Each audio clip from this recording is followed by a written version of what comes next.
હવે આજે તમને એક આખ્યાન કહેવાનું છે, સરસ મજાનું, ઘણું બધું એમાંથી શીખવાનું છે. કુંભાજીની દેરડી ગામનું નામ સાંભળ્યું તમે? કુંભાજીની દેરડી બાબરા પાસે લગભગ છે આ ગામ. જિલ્લો રાજકોટ, તાલુકો ગોંડલ.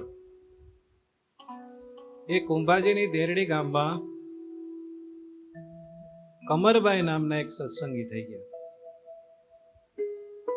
બેનનું નામ શું? કમરબાઈ.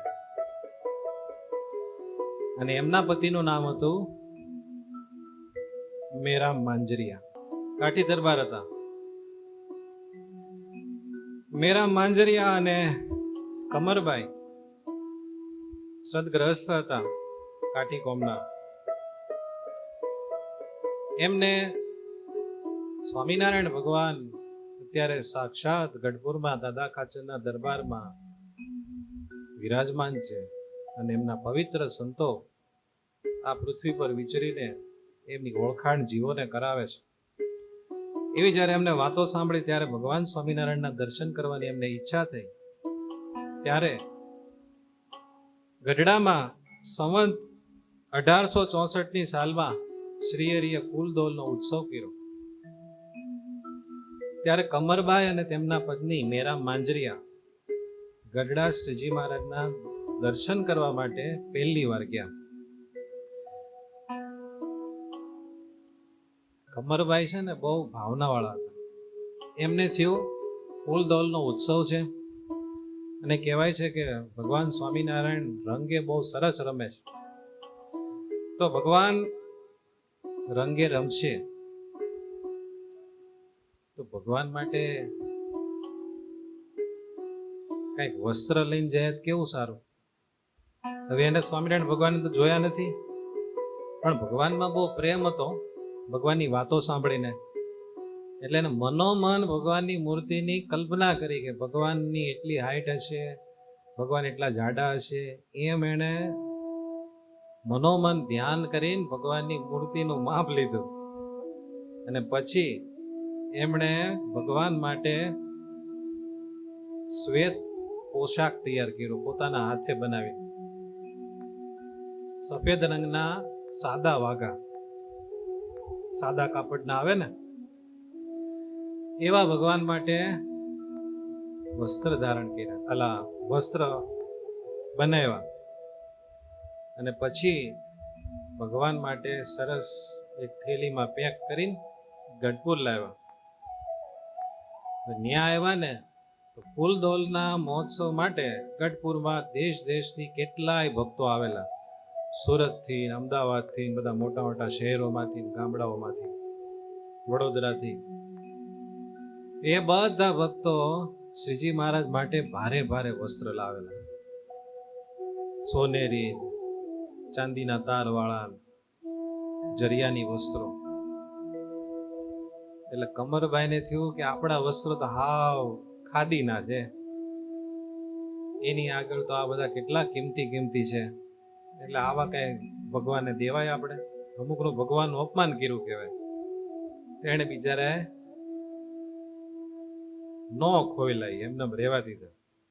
અને આવ્યા દૂર સભામાં એલી થેલી હાચવીને એમને બેઠા અને ભગવાનના દર્શન કરે છે. પણ શ્રીજી મહારાજને એમ થયું કે એટલા ભાવથી મારી મૂર્તિનું ધ્યાન કરીને બનાવીને લાવ્યા છો, સફેદ કલરના વાઘા, તો એની ભાવના ન પૂરી કરું તો ભાવનો ભૂખ્યો ભગવાન ન કહેવાય. એની તો મારે કિંમત છે, બીજી બધી મારે શું જરૂર છે? એવું ભગવાનના મનમાં થયું. અને ભગવાન શેના ભૂખ્યા છે? ભાવના. બીજી ભલે ને સારામાં સારી વસ્તુ હોય, આખી દુનિયામાં ક્યાંય ન મળતી હોય એવી તમે કદાચ ભગવાન માટે લાવો, પણ જો શુદ્ધ ભાવ ન હોય તો એ કઈ ભગવાનને વાલું લાગતું નથી. વિદુર પત્નીએ ભાજી બનાવી ને તોય ભગવાન જેમાં, અને કેળાનો ગર્ભ ફેંકીને છાલ આપીને તો છાલ ખાઈ ગયા. પણ કૌરવોના 52 પ્રકારના બધા પકવાનો હતા, 56 પ્રકારના, એ ભગવાનને ભાવ્યા નહીં. શું કામ? દુર્યોધનનો ભાવ નહોતો. दुर्योधन का मेवा त्यागी शाक विदुर कर खाई, सबसे ऊंची प्रेम सगाई. भावनो भूखो रे हरि मारो भावनो भूखो रे. શેનો ભૂખો? ભાવનો ભૂખો રે હરિ મારો ભાવનો ભૂખો રે. વસ્તુ પદાર્થે ને નજર માનાવે એ તો ભાવનો ભૂખો રે. ભાવનો ભૂખો રે હરિ મારો ભાવનો ભૂખો રે. રંક હોય કે ભલે હોય રાજા, રંક હોય કે ભલે હોય રાજા, અહીં ભાવની કિંમત છે. ક્યાં? ભગવાનના દરબારમાં. રંક હોય કે ભલે હોય રાજા, અહીં ભાવની કિંમત છે. ભાવ વિના એને બીજું ન ભાવે, ભાવ વિના એને બીજું ન ભાવે, એ તો સાચા પ્રેમનો ભૂખો છે. હરિ મારો ભાવનો ભૂખો છે, હરિ મારો ભાવનો ભૂખો છે. ભગવાનને કઈ જોઈ? એ તો પૂર્ણ કામ છે. આપણું કલ્યાણ કરવા માટે ભગવાન અંગીકાર કરતા હોય. અને શું કામ ખબર છે? સત્સંગી જીવનમાં કીધું કે ભગવાન જે કોઈ લીલા કરતા ને, એ લીલા કરવા પાછળનો ભગવાનનો હેતુ હતો કે બધાને મારામાં પ્રેમ થાય. અને એમનામાં પ્રેમ કરાવવામાં કઈ ભગવાનનો સ્વાર્થ છે?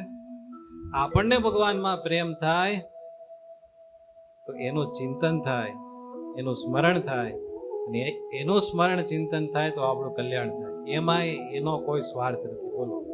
અને ભગવાનને આપણે શું આપીએ? આખી દુનિયા એની છે. આપણી પાસે જે કઈ હશે એ બધું કોનું દીધેલું છે? ભગવાનનું આપેલું છે. અને એ પૂર્ણ કામ છે. પૂર્ણ કામ પ્રભુજી મારો એ તો પ્રેમ ઈચ્છે રે.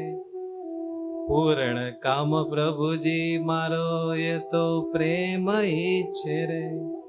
પ્રેમી જનોથી છેટો ન રહે, પ્રેમી જનોથી છેટો ન રહે, એ તો દોડતો આવે રે. હરિ મારો ભાવનો ભૂખો રે, હરિ મારો ભાવનો ભૂખો રે. એક ભાઈ હતો, સમજાણું? તો આ બધી વાત આવે ને એ સાંભળીને એને એવું નક્કી કર્યું કે ભગવાન છે ને ભાવના ભૂખ્યા છે. એટલે આપણે ખાલી ભાવ કરવાનો, કઈ ભગવાન માટે બધું લઈને જવાની જરૂર નહીં. શ્રીજી મહારાજે કીધું ને કે જયારે ભગવાનના દર્શન કરવા માટે જઈએ, સંતોના દર્શન કરવા માટે જાય, ખાલી હાથે ન આવું. તો કઈક કોઈક છે ને ફ્રૂટ લાવે, કઈક ને કઈક બધી વસ્તુ લાવે. એ ભાઈને એવું થયું કે ભાઈ ભગવાનને આ બધાની કઈ જરૂર નથી, ખાલી આપણે ભાવના કરો ને તો કઈ બધું લઈ જવાની જરૂર નહીં. હવે સાચું કહેવાય ખોટું કહેવાય? જો તમારે કોઈના વિશે ભાવ હોય ને તો તમારાથી એના માટે કાંઈ કર્યા વગર રહી જ ન શકે. જાણો તમને? ભગવાન ભાવના ભૂખ્યા છે એટલે આપણે કઈ ન કરીએ તો ચાલે. એ વાત સાચી કે ખોટી? ખોટી. આપણને જેનામાં પ્રેમ હોય એના માટે કાંઈ કર્યા વગર રહી શકાય નહીં. સીધી વાત છે. તમને તમારા પત્નીમાં, છોકરાઓમાં હેત હોય તો આખી જિંદગી એના માટે બધું થાય છે કે નહીં? એને કઈ તકલીફ હોય તો ભગવાનને, સંતોને આવીને તમે કહો છો કે નહીં? કોઈ શીખવાડે છે? એ શીખવાડવા માટે કે સ્વભાવ થાય છે? કુદરતી આ કેમ થાય છે? કેમ કે ત્યાં ભાવ છે. કુદરતી ત્યાં ભાવ પાંગરે છે. આપણને ભગવાનને, ભગવાનના સાધુમાં એવો ભાવ નથી એટલે એને પેદા કરવો પડે. અને એ પેદા કરવા માટે આપણે કાંઈક ભગવાન અને સાધુ માટે કરીએ, એના ઉપયોગમાં આવીએ તો એ ભાવ ઊભો થાય. સમજાઈ ગયું ને? ઊંધી કથા લેતા નહીં. એમ કૃષ્ણ કમરભાઈ સરસ મજાના સફેદ વાઘા બનાવીને લાવ્યા હતા, પણ એને શરમ આવી કે આવા કિંમતી વાઘાની વચ્ચે મારા વાઘા તો હાવ સામાન્ય કહેવાય, ભગવાનને કેમ મારે દેવા. પણ ભગવાન ભાળી ગયા હો. પેલા સંતોની સભા હોય, હરિભક્તોની, પછી ભાઈઓની સભા હોય, ત્યાંથી મહારાજે કીધું, એ ઓલા ખૂણામાં બેન બેઠા છે ને, એની થેલીમાં મારે જે વાઘા પહેરવા છે ને, એ હંતાડીને લાવ્યા છે, એ વાઘા તમે લાવી દો, એ મારે પહેરવા છે. ત્યાં તો ઓલા બેન ખુશ થઈ ગયા હો. અને ઓલી થેલી આપીને પછી ભગવાન ઈ વાઘા જોયા કે બસ આજે રંગે રમવાનું હોય ને, કઈ કિંમતી વાઘા પહેરાતા હશે કે આજે તો આવા જ વાઘા જોઈએ.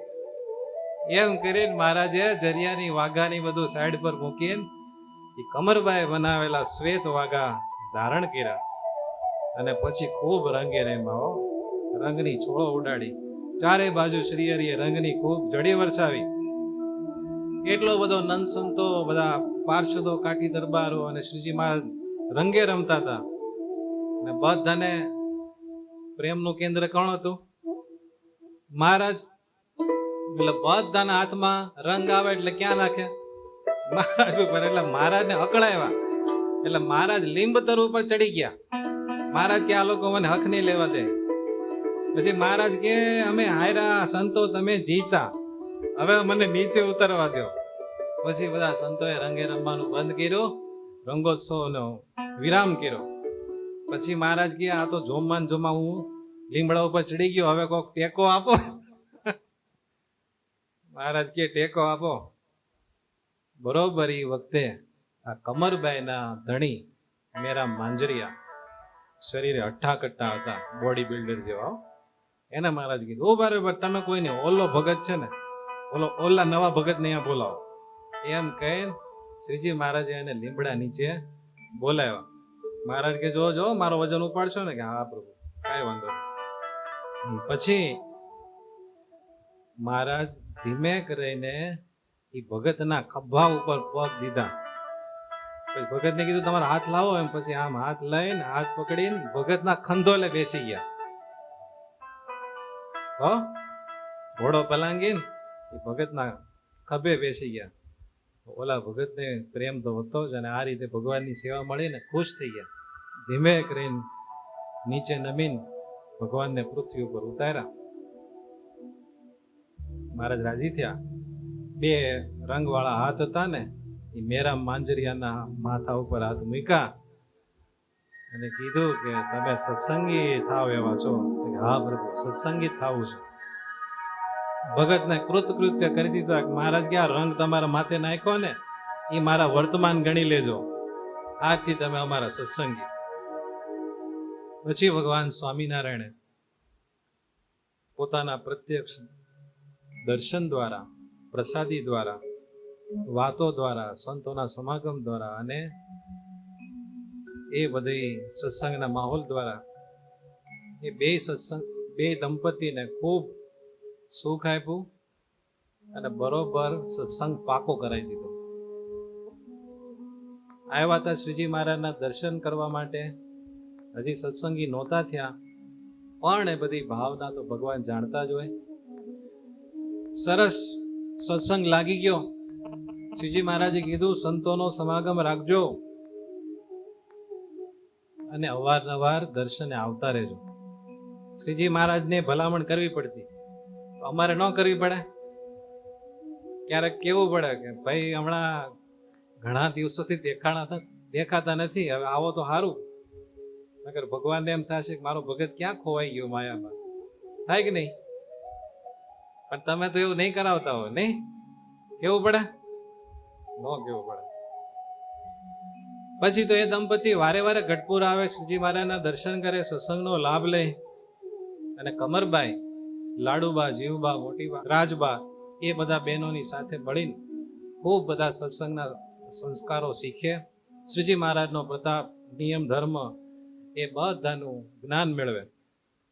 એમ કરતા કરતા બેયને શ્રીજી મહારાજમાં અતિશય હેત થઈ ગયું. આવું 64ની સાલમાં થયું. એમને સરસ બધો સત્સંગ લાગ્યો. 3-4 વર્ષ ગયા. સંવત 1878ની સાલ આવી. એ વખતે આગામી વર્ષ એટલે કે ત્યાર પછીનું 69મું વર્ષ ભયાનક દુષ્કાળનું વર્ષ હતું. શ્રીજી મહારાજ બધું જાણતા હોય એટલે 68ની સાલથી શ્રીજી મહારાજે બધાને સાવધાન કરવાનું ચાલુ કર્યું. ભગવાન બધાને આગાહી કરવા માંડ્યા, સૌને ચેતવવા માંડ્યા. આવનારું વર્ષ ભીષણ દુષ્કાળનું વર્ષ છે, કોઈને ખાવા નહીં મળે, અન્નનો સંગ્રહ કરજો, સોનું ચાંદી વેચીને અન્નનો સંગ્રહ કરજો, ઢોર ઢાકર ઘોડી બધું વેચીને અન્નના કોઠાર ભરી લેજો. રૂપિયા ભેગા કર્યા હશે તો રૂપિયા દઈને પછી અન્ન નહીં મળે. આવું ભગવાન પોતે શ્રીજી મહારાજની દયા જો, પોતે ગઢડાથી નીકળ્યા, સત્સંગના જેટલા ગામડા હતા ને એ બધા ગામડે જઈને બધા ભક્તોને સાવધાન કર્યા. સંતોને કીધું તમે જાઓ અને જે હરિભક્તો મળે એ બધાને કહેજો કે શ્રીજી મહારાજે એવું કીધું છે, આવનારું વર્ષ ભયાનક દુષ્કાળ છે, એટલે બધા અન્નનો સંગ્રહ કરજો. બધાને મહારાજ કીધું. અને એ વખતે જયારે મહારાજ બધાને કહેતા બધા ગામમાં વિચરણ કરતા હતા ને, ત્યારે શ્રીજી મહારાજ દેરડી ગામમાં પધાર્યા હતા. બગીચામાં ત્યારે શ્રીજી મહારાજ ઉતારો કર્યો હતો. ત્યાં સભામાં શ્રીજી મહારાજ બધાને શીખ આપતા કે આવતા વર્ષે ભયંકર દુષ્કાળ પડવાનો ભક્તો, માટે આજથી જ્યાંથી મળે ત્યાંથી અનાજનો સંગ્રહ કરવા માંડો. કિંમતી જે બધી વસ્તુ પદાર્થ હોય, ઘર વખરી, ઢોર ઢાકર કાઢી નાખજો, ઘરમાં અનાજ ભરી લેજો. પટારા ખાલીને એમાંય ખારી કરીને એમાંય બધું ભરી દેજો, ખાવા નહીં મળે. આવી બધી શ્રીજી મહારાજે ઘણી બધી વાતો કરી અને બધા ભક્તો એને હૃદયમાં ધારી લીધી. જોયું તમે? આપણાથી જે મોટા હોય ને એની વાત માનવામાં બુદ્ધિ ચલાવવા કરતા વધારે ફાયદો છે. આ બધી વસ્તુ જીવનના ઘણા બધા અનુભવો થાય ને પછી જ માણસને સમજાતી હોય છે. પણ જો યોગ્ય સમયે સમજાઈ જાય ને તો એની જિંદગીનો બહુ લાંબો સમય બચી જાય અને એ બચેલો સમય ક્યાંક સારી જગ્યાએ વાપરી શકે. ખરેખર આપણાથી જે આગળ હોય ને કોઈ પણ ક્ષેત્રમાં, એ લોકો જીવનના બધા ચડાવ ઉતાર જોઈ ચૂકેલા હોય. જીવનની બધી આટી ઘૂંટી કહેવાય ને એ બધી એને જોઈ નાખેલી હોય. સાપ સીડીની રમત નથી રમતા આપણે, અત્યારે રમતા હોય ખબર નહીં. તેમાં રમતા ક્યાંક સીડી આવે ને ક્યાંક સાપ આવે. તો સીડી ઉપર કુકરી આવે ને તો સીધી ઉપર વહી જાય, અને સાપના મોઢા ઉપર આવે તો એના પૂંછડે વહી જાય નીચે. એમ જીવનમાં ઘણા એવા પ્રસંગો આવે. એ વખતે જો કોઈક સાચા સલાહ દેવા વાળા હોય ને તો સીડીની જેમ સીધી પ્રગતિ થઈ જાય. અને ક્યારેક સાપના મોઢા ઉપર આપણે પગ દેવાના હોય ને, પણ જો કોકનું માનતા હોય તો બચી જાય. આપણી અધોગતિ થવાની હોય તો બચી જાય. એટલે બીજા કદાચ બધાનું ન માનીએ, પણ આપણાથી જે મોટા હોય અને આપણને એવું લાગતું હોય કે આ નિસ્વાર્થ ભાવે મને કહે છે, એનું વચન ક્યારે ગૌણપણે લેવાય નહીં, તો ભૂલથી બચી જવાય.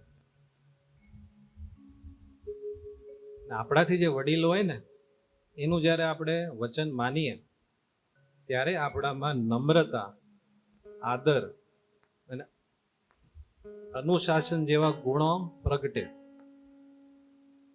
જે માણસ કોઈનું માનવાની ટેવ વાળો ન હોય ને એ માણસ નમ્ર ન બની શકે. બને? નમ્રતા છે ને કોકનું માનવાથી આવે. જે માણસ નાનપણથી બધાનું માનતો હોય, જેનું માનો ઘટતું હોય એનું, એ માણસ મોટો થાય ને એનામાં નમ્રતાનો ગુણ આવે. બધાને જોઈને એમ લાગે કે નહીં, આ માણસ કઈક અલગ પ્રકારનો છે. અને જે બધાનું માને એના વડીલોનું, એની ઉપર જ બધાને પ્રેમ થાય. અને વડીલોનો વિશ્વાસ એને પ્રાપ્ત થાય. નકર એમ થાય કે આપણે કહી જોઈએ પણ માને કે ન માને નક્કી નહીં. આવું તમે સાંભળ્યું હોય. હું કહું પણ મારું માનશે નહીં. આપણે કહીએ ને તમારા છોકરાને કહેતા હો તો સભામાં આવે. આ સભા કોણ માટે થાય? તો કે વાંધો નહીં સ્વામી કહું પણ મારું માનશે નહીં. સમજે? પણ એ બાપ બિચારો શું કરે? એના છોકરાએ એનું નહીં માનીને પ્રેમ વિશ્વાસ તોડી નાખ્યો. નકર એમ હોય કે ભલે હું કહીશ એટલે માનશે, એવું હોય ને. ભલે એ જે હોય હું કહું એટલે માને જ. એવો આપણો કોઈક વિશ્વાસ દે ને, સારા માણસો, ડપ્પો માણસો નહીં, સારા માણસો કોઈક વિશ્વાસ આપણો દે ને, એ આપણી સંપત્તિ કહેવાય. તમે 100 પુસ્તક વાંચો પણ એક જીવનનો અનુભવી માણસ હોય ને, તેને જીવનમાં ઘણા બધા ચડાવ ઉતાર જોયા હોય, એની પાસે બેસીને એની શિખામણ લ્યો ને, એ પુસ્તકો કરતા વધારે ગણ કરે. અને બીજું, આપણાથી જે વડીલ હોય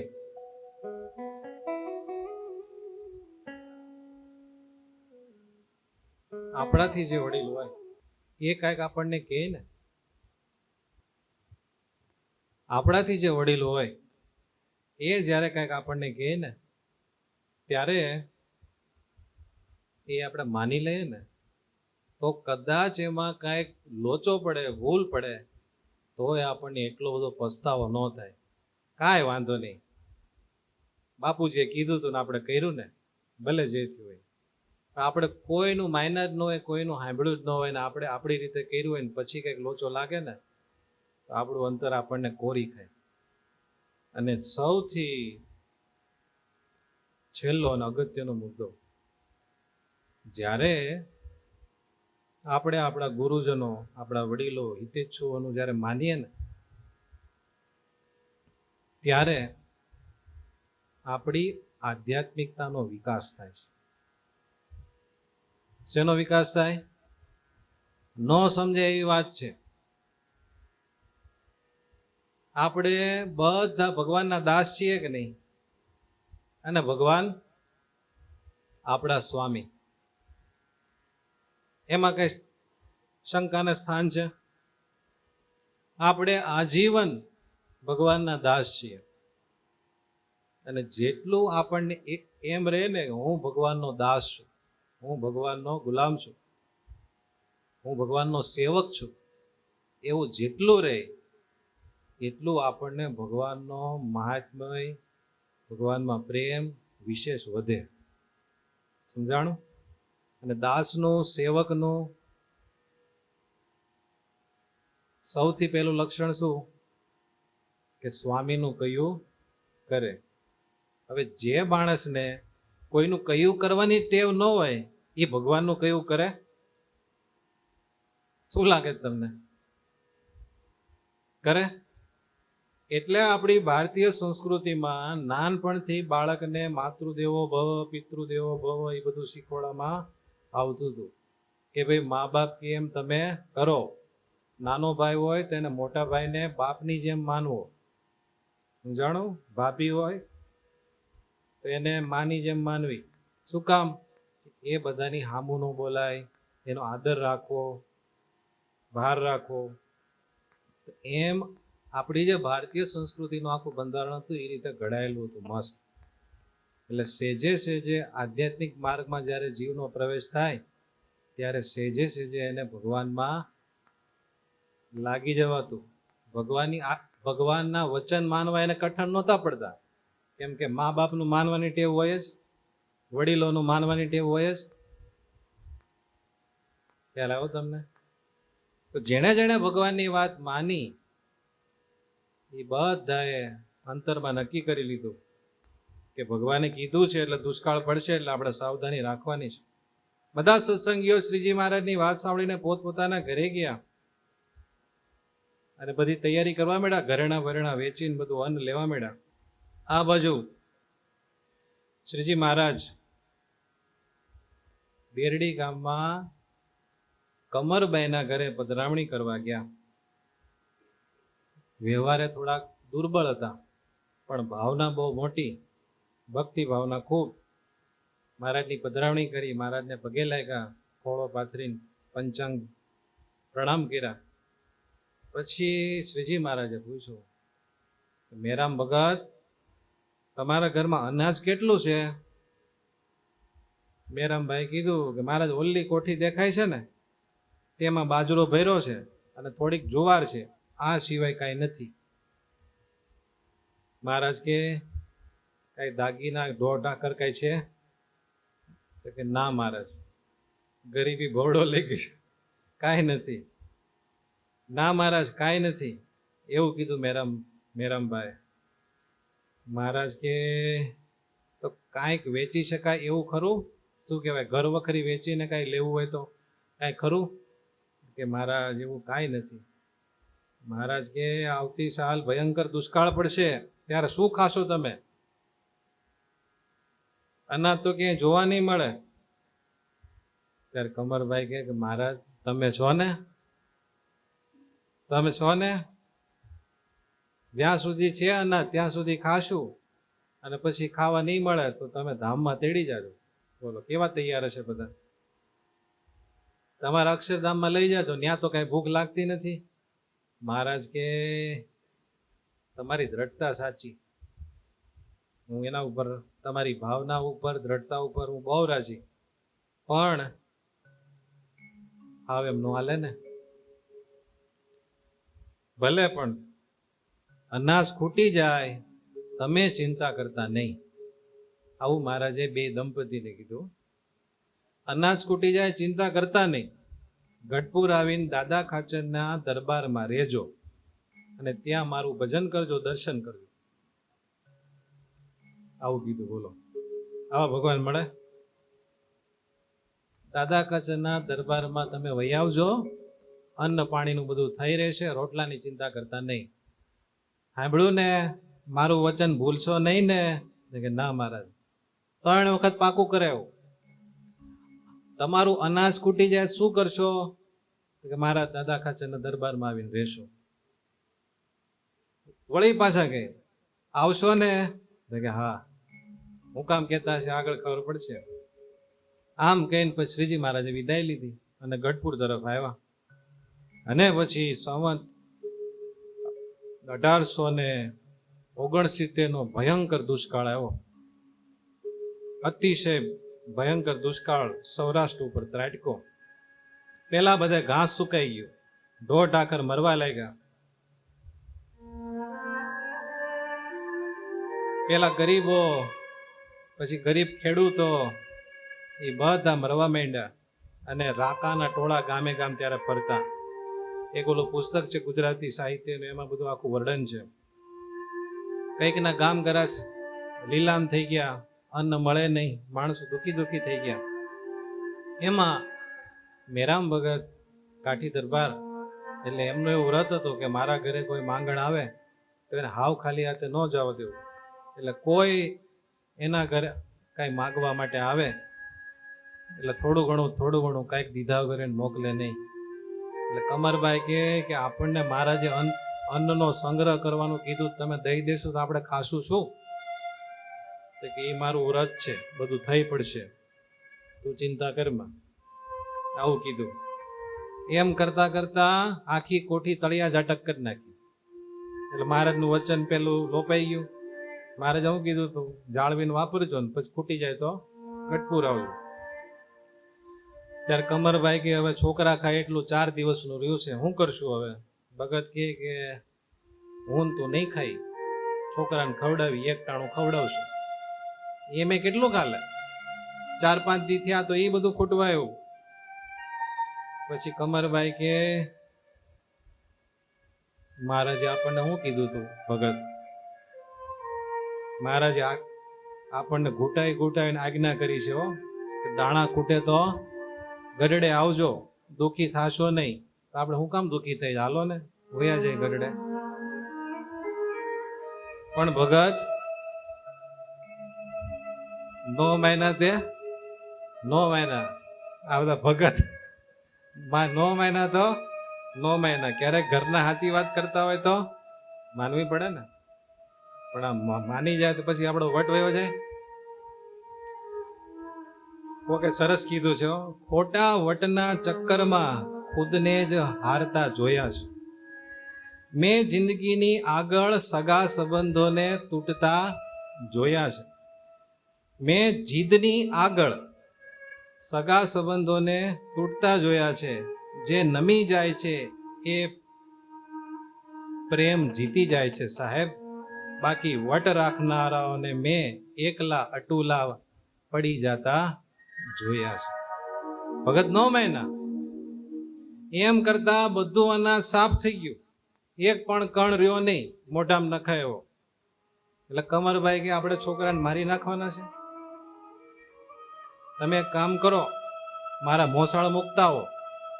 કમરબાઈના ભાઈઓ બધા સત્સંગી હતા. એમણે શ્રીજી મહારાજનું માનેલું અને બધો અન્નનો સંગ્રહ કરેલો. ત્યાંય દુષ્કાળ જ હતો, પણ બધી વ્યવસ્થા હતી. ભાણિયાઓને મામાને ઘરે મોકલી દીધા. હવે આ બે ભગત ભક્તાણી રહ્યા. પાછું કીધું, હો કમરભાઈ, તમે કહેતા હતા નથી જવું, બરાબર. હવે છોકરાઓને મોસાળમાં મોકલવા પડ્યા, તો ત્યાં નહીં ખબર પડે અહીંયા કાંઈ નહીં હોય ખાવા એમ. તો એ જે હોય આપણે નથી જવું. જોયું તમે? દુનિયાની સામે વટ રાખવામાં કંઈક એવું નુકસાન થઈ ગયું ધીરુ દાદા. દુનિયાની સામે વટ રાખવામાં કંઈક એવું નુકસાન થઈ ગયું, જે અમૂલ્ય હતું મારી પાસે એ જ સસ્તું થઈ ગયું. ખિસ્સું ખાલી હતું ને મહેફિલમાં વટ રાખવા ગયા, ઘરની આબરૂ બચાવવામાં આખું આખું વેચાઈ ગયું. વટ ન રાખવો એની ઉપર કહું છું. વારે વારે કમરભાઈ કે ચાલો ને ગઢપુર જઈએ, મહારાજે આપણને દુષ્કાળમાં ત્યાં આવવાનું કીધું છે, ત્યાં જઈને શાંતિથી ભજન કરશું, અહીંયા ભૂખે મરવું એની કરતા. મેરામભાઈ કે કાઠિયાણી, હું કાઠી કહેવાવ, મરદનો બચ્ચો કહેવાવ, ધર્માદાનું અન્ન મારે હરામ હોય, હું નહીં ખાઉં. ચોરી કરીશ, લૂંટફાટ કરીશ, પણ ધર્માદાનું અનાજ નહીં જમું. હવે ધર્મ જોયું તમે, મન કેટલું વટમાં માણસ હોય ને ત્યારે મન બધું ઊંધું ઊંધું શીખવાડે. હવે લૂંટફાટ કરી તો એ પાપ ન થાય, ચોરી કરી એ પાપ ન થાય, પણ આવું બધું મન આપણને સમજાવે. કમરભાઈ કે બિચારાઓ બીવે ને, ધણીભાઈ સિંહ જેવા હોય, બીતા બીતા કીધું, આમાં માગવાનો ક્યાં પ્રશ્ન છે, આમાં માગવાનો ક્યાં સવાલ છે. આપણને મહારાજે અગાઉ ઘૂંટી ઘૂંટીને તો કીધેલું છે, આપણે ક્યાં ન્યા જઈને માગવાનું છે. મહારાજે કીધેલું છે ને આપણે કરવાનું છે. વળી આ બધો દેશકાળ થોડોક સારો થઈ જશે, પછી આપણે ખેતીવાડીમાં જે પાકે એ પાછું આપણે દાદા ખાચરને પહોંચાડી દેશું. એમ ન થઈ શકે?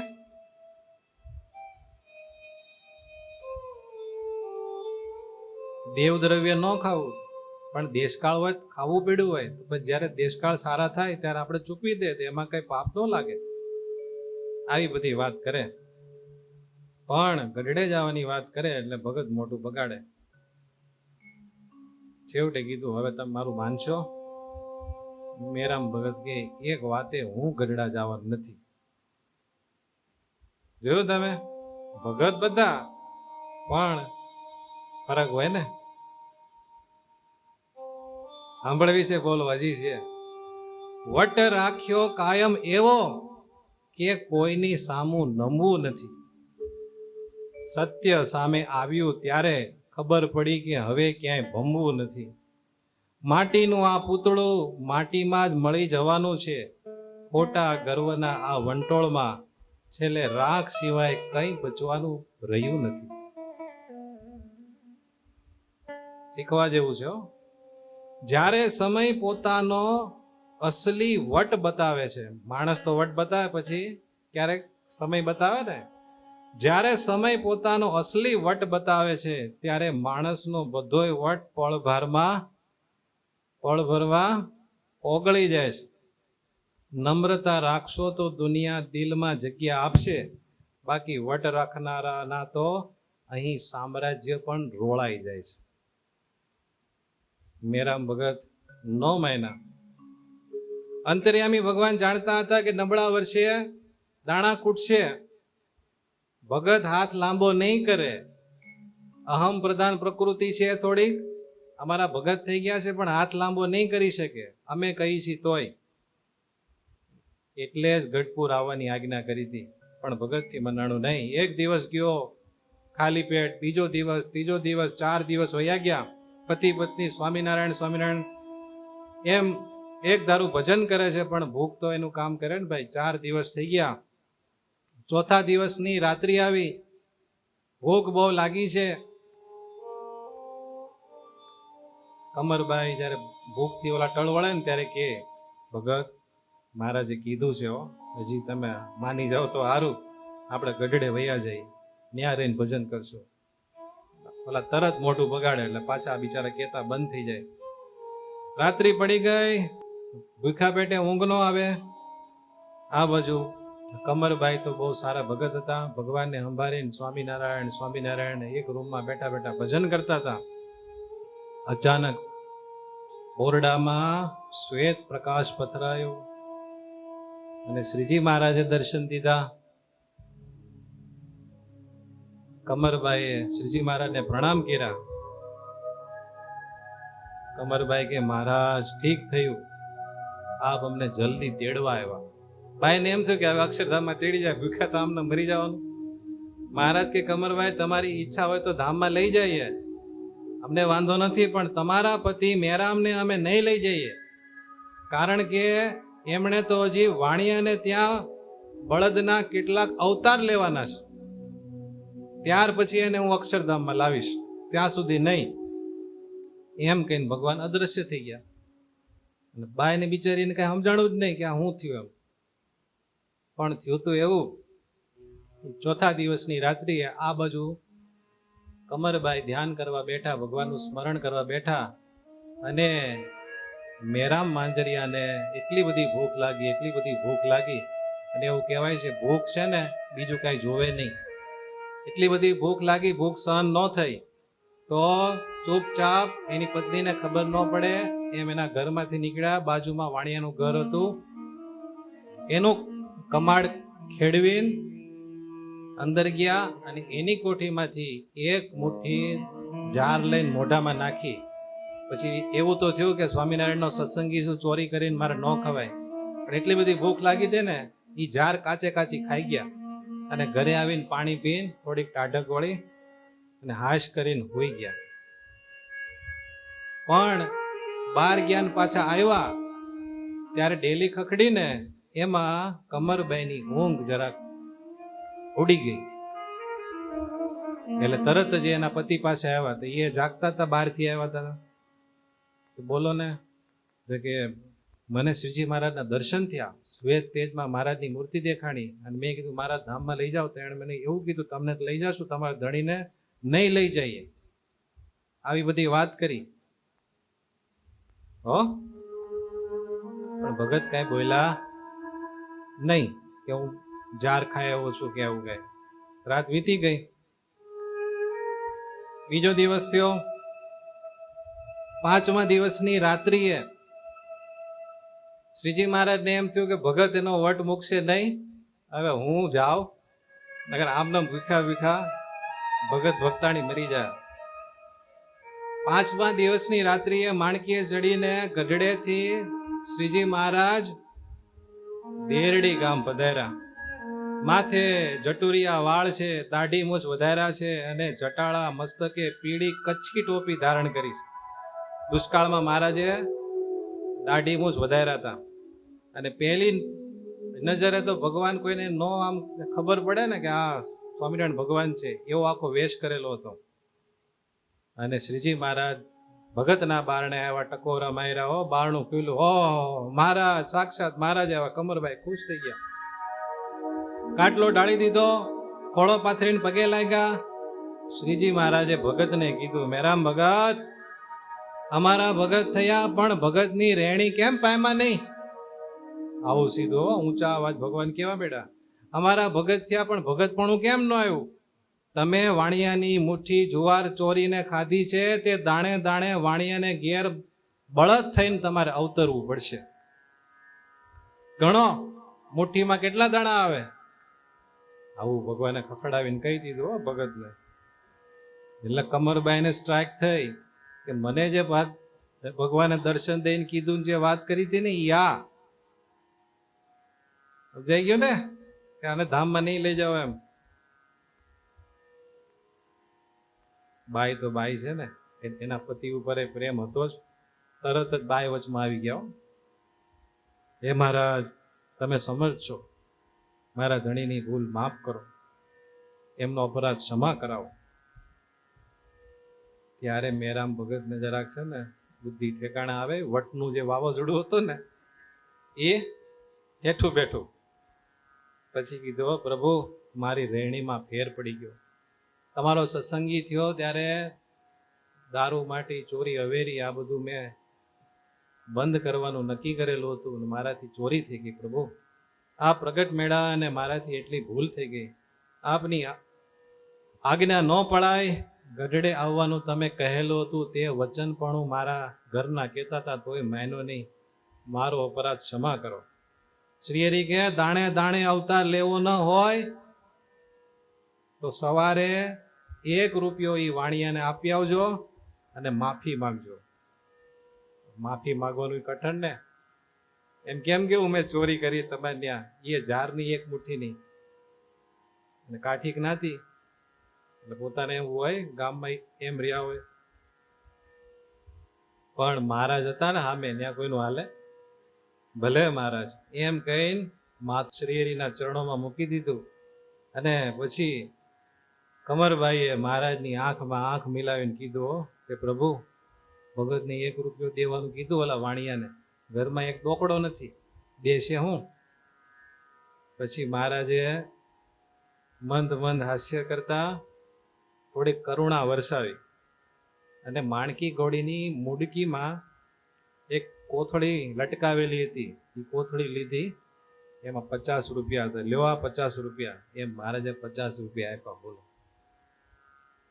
એ આવા ભગવાન નહીં મળે ભાઈ. મહારાજ કે આ 50 રૂપિયામાંથી 1 રૂપિયો જુવાર લેખે ઓલા વાણિયાને દેજો અને માફી માંગજો, અને બાકીના રૂપિયામાંથી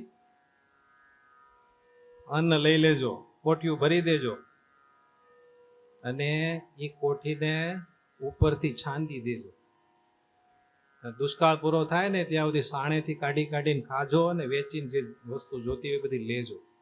એમ દુષ્કાળનું દુઃખ તમારું દૂર કરવા માટે અમે આવ્યા છીએ. આવું ભગવાને કીધું. અને પછી કીધું, મારું વચન તો માયના નહીં. મેં કીધું તું અન્ન ખૂટી જાય એટલે તમે ગઢપુર આવજો, એ તો તમે ન માયના, પણ હવે છે ને દુષ્કાળ પૂરો થાય ને ત્યારે આવજો ગઢડે, એમ કીધું. કોણે નમતું જોઈખું? મહારાજે. ભગતે તો ન જોઈખું તો ન જોઈખું. એવા ભગત આપણે થવું નહીં. આપણે હાવ છે ને કુણા માખણ જેવા થાવ. ભગવાન કે આમ આમ સમજાણું, કડક થવામાં ભાંગી જાય, કુણા થવામાં વાંધો નહીં. સમજાણું? આ રીતે ભગત શ્રી હરિની આ કરુણા ગંગામાં નાહી રહ્યા. અહંકાર ઓગળો ખરો, પછી રોયા, બહુ રોયા મહારાજના પગ પકડીને. પણ સમય વયો ગયો. વટમાં જે જીવે ને એને ઘણી બધી તકો હાથમાંથી છૂટી જાય. આ સમયે જો એ ગઢડા જઈને ભગવાનનું ભજન કર્યું હોત ને, ભગવાન કેટલા રાજી થાત. પર્વતભાઈ જેવા કરી નાખાતો સ્થિતિવાળા, પણ એ ચાન્સ ગયો. પછી મહારાજ બધું જાણે ને, મહારાજને ખબર હતી 2, 4, 5 દીથી કાંઈ ખાધું નથી. મહારાજ એક ડાબડો લાવ્યા હતા, ડબ્બો. માણકી ઘોડી ઉપરથી એક ડબ્બો કાઢ્યો અને પાછી મહારાજે એ ડબ્બો ખોલીને એ 2 માણસને પોતાના હાથે જમાડ્યા. હવે તમે બધા દુઃખી ન થાવ, જે થયું હાલો બધું માફ, જમો. પારણા કરાવ્યા 5મા દિવસે. આ રીતે શ્રીજી મહારાજે 2ને સુખિયા કર્યા, અપરાધ માફ કર્યો ની બે પત્ની આખી જિંદગી ભગવાનનો ઉપકાર ન ભૂલી શકે એવું શ્રીજી મહારાજે કરી દીધું. ધન્ય અખિલ બ્રહ્માંડના ઈશરે, ધન્ય કર્યા ગુના બક્ષીશ રે, ધન્ય નો ધારાના આધાર રે, આવી ઉદ્ધાર્યા જીવય પાર રે. આ રીતે ભગવાને અનેક જીવોને સુખી કર્યા. પછી શ્રીજી મહારાજે કીધું, સાંભળો કમરભાઈ, મેરા માંજરી સાંભળો, આશરો થયા પછી અમારા ગમતામાં રહેવું એ ભગતની પહેલી ફરજ છે. પરસેવામાંથી કમાયેલો અન્નનો કણ સુખ કરે છે. સાંભળજો, બહુ સરસ ઉપદેશ છે. આપણી મહેનતના પરસેવામાંથી જે આપણે રૂપિયા કે ધન સંપત્તિ કે જે કાંઈ કણ કમાણા હોય ને એ જ આપણને પચે. ભગવાન કે એ જ સુખ કરે. વગર મહેનતનું ઘણું મળે પણ અંતે એ દુઃખદાયી થાય છે. ક્યારેય ભૂલે ચૂકે કોઈનો કણ પણ ચોરી ચૂપીથી પૂછ્યા વગર લેવો નહીં. એ ભગતની રહેણી છે.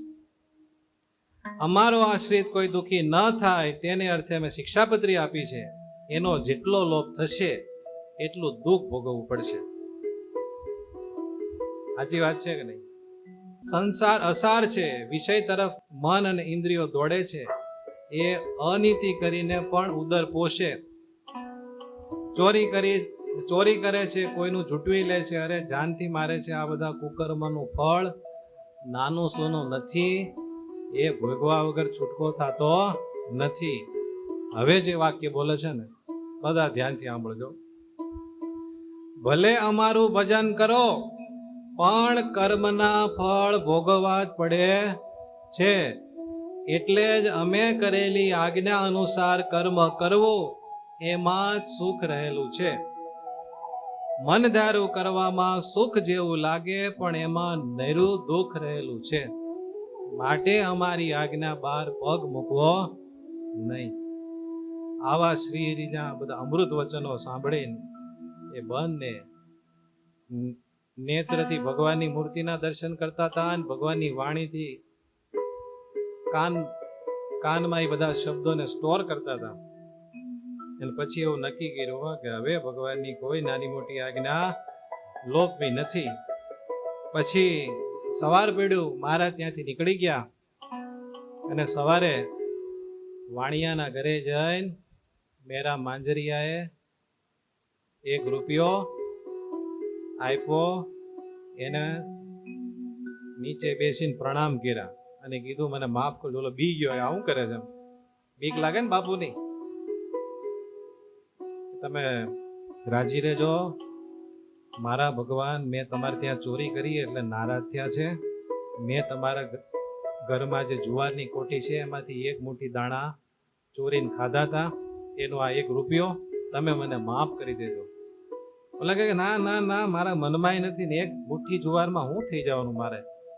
તમારું કાંઈ નથી લૂંટાઈ જતું પણ મારું લૂંટાઈ જાય છે. માફ કરો. કે માફ માફ, બધું એમાં થોડુંક આવ્યું હોય. આ રીતે બે દંપતીને ખૂબ સુખી કર્યા. પછી મેરામ ભગતે શ્રીજી મહારાજે જે બધા રૂપિયા દીધેલા એની જુવાર લીધી અને કોઠીમાં ભરીને મોઢું છાંદી દીધું અને એ રીતે દુષ્કાળનું વરસ પાર કર્યું અને સર્વ પ્રકારે સુખી થયા. બોલો, એકવાર ભગવાનને તાળી પાડો. આપણે ઊંધા સીધા ચાલીએ, ભગવાનની આજ્ઞા લોપીએ. ઘણી વસ્તુ આપણને ખબર હોય આ ભગવાનને ન ગમે તોય કરતા હોય, તોય બિચારા ભગવાન છે ને મારો છે એને દુઃખિત કેમ કરવો એમ માનીને પોતાનું પલ્લું નીચે કરીને આપણને પડવા દેતા નથી. આપણા જીવનમાં જોઈએ તોય આ વસ્તુ મળી જાય. ન મળી જાય.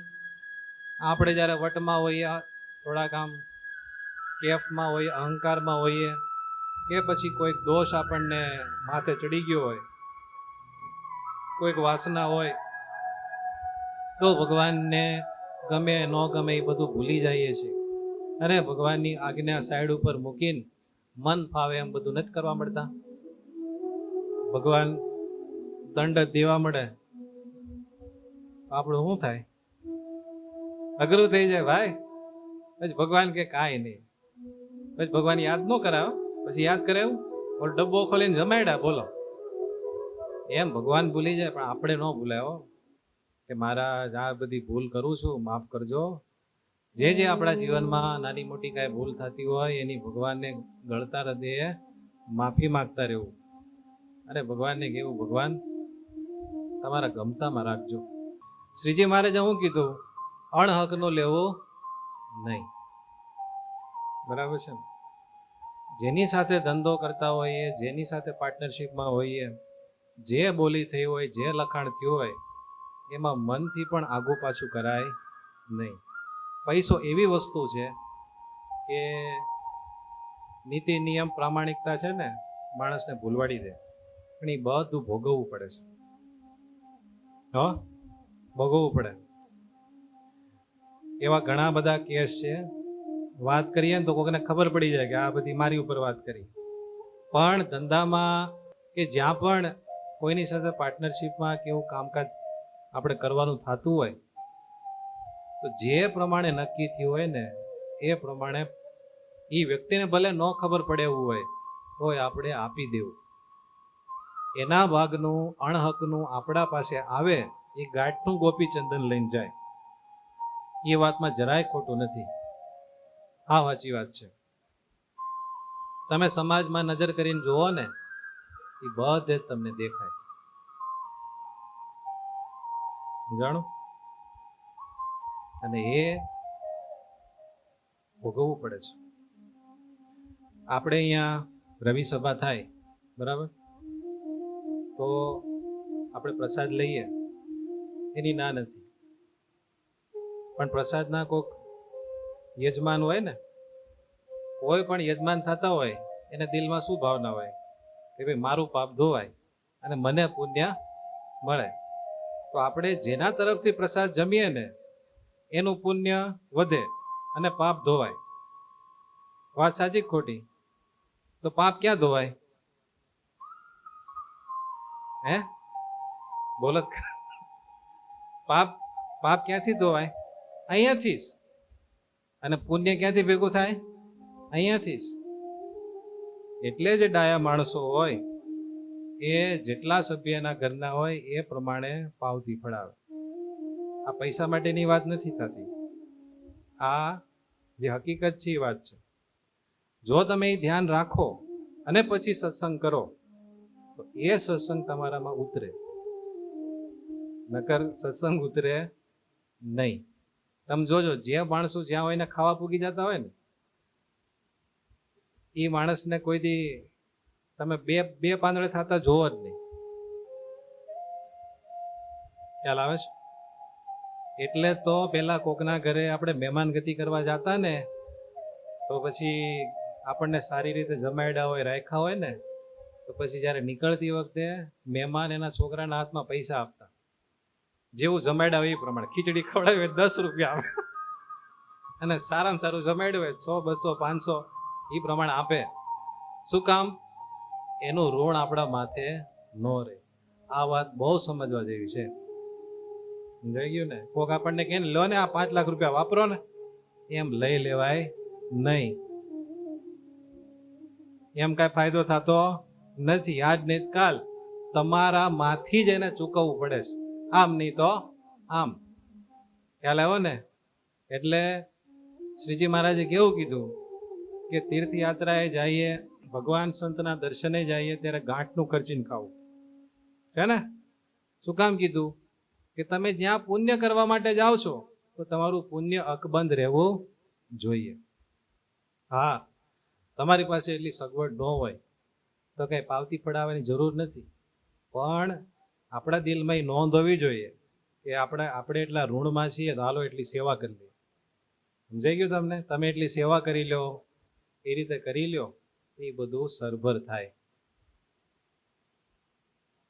બાકી તો હિસાબ છે ને ભાઈ. બોલો સ્વામિનારાયણ ભગવાનની જય.